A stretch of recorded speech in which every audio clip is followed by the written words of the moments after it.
Bonsoir et bienvenue dans Une minute un livre. Je vous parle ce soir de cet ouvrage, Goffman et les politiques de l'interaction, sous la direction de Mathieu Berger, Daniel Sefai et Carole Gaillevio, aux éditions de l'École des hautes études en sciences sociales 2026. Un ouvrage collectif qui a pour ambition de proposer une nouvelle lecture de l'œuvre d'Erving Goffman, souvent taxée d'apolitisme ou de conservatisme, et donc de respécifier ici finalement ses apports. Alors on connaît notamment le travail de Goffman lorsque l'on parle de la question du stigmate. Un stigmate, c'est un marqueur. L'individu stigmatisé est marqué par l'autre, par les autres, ce que Goffman appelle les normaux, ou parfois même par lui-même.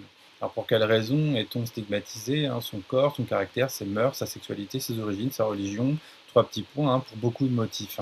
Et il écrivait d'ailleurs, l'individu stigmatisé peut donc attendre un certain soutien d'un premier ensemble de personnes, ceux qui partagent son stigmate et qui de ce fait sont définis et se définissent comme ses semblables. Alors on le sait, le poids du regard est essentiel dans le stigmate et donc dans la situation interactionnelle. Et c'est ici qu'on développe davantage ce point. À l'image du handicap, le rabaissement statutaire prend des formes finalement diverses et différentes. Et l'ouvrage évoque notamment la question des défigurations et la manière dont certaines personnes concernées mobilisent aujourd'hui Goffman pour penser leur expérience et se défendre. Les personnes dites défigurées convoquent ainsi son œuvre dans le cadre d'un véritable activisme interactionnel. Alors que devient justement le regard appuyé lorsqu'il est interprété à travers un prisme interactionniste? L'une des critiques adressées à Goffman est qu'il décrit très finement les interactions autour du stigmate, mais qu'il en dit finalement assez peu sur les structures qui le produisent.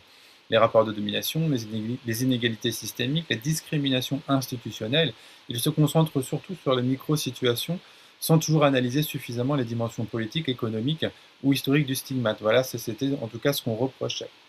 Cette nouvelle lecture permet notamment de réguler notamment cette critique. Alors autrement dit, il montre comment on est stigmatisé, mais moins par quel système et dans quel ordre social cette stigmatisation s'enracine. C'est d'ailleurs ce que la sociologie apportera davantage par la suite, cette contextualisation et ces analyses complémentaires.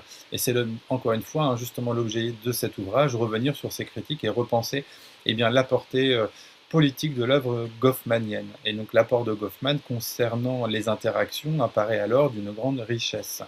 Alors que ce soit du côté des questions démocratiques et participatives, de l'ordre de l'interaction et de la coprésence, de la continuité de celle-ci dans des dispositifs contemporains comme la vidéocommunication, de la compréhension goffmanienne du désordre, du conflit, des incivilités, des agressivités ou encore des relations à plaisanterie. L'ouvrage revient également sur la nécessité de repolitiser l'interaction, notamment à travers le poids de l'héritage durkheimien, dans la théorie goffmanienne des civilités et des rituels d'interaction.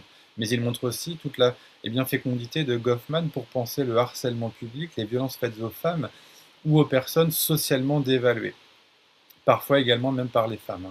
Je cite, se concentrer sur les problèmes des femmes est indispensable parce que notre société n'a pas abordé de manière aussi détaillée les expériences de celles qui rencontrent régulièrement des problèmes dans les lieux publics que les expériences de ceux qui s'en sortent sans problème. Alors on retrouve également la question du harcèlement sexuel dans les logiques interactionnelles de la sociabilité où les femmes peuvent déployer une forme, je cite, de protection de trajectoire afin de minimiser des possibles interactionnels et de se tenir à distance des situations particulièrement problématiques.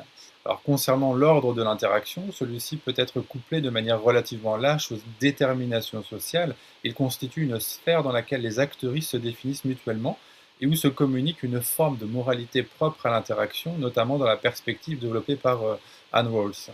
En outre, l'œuvre de Goffman révèle toute sa pertinence lorsqu'elle est mobilisée pour interpréter les situations ambiguës, floues, indéterminées de la vie sociale et publique, des situations dont la définition demeure incertaine tant pour les personnes participantes que pour les personnes observatrices.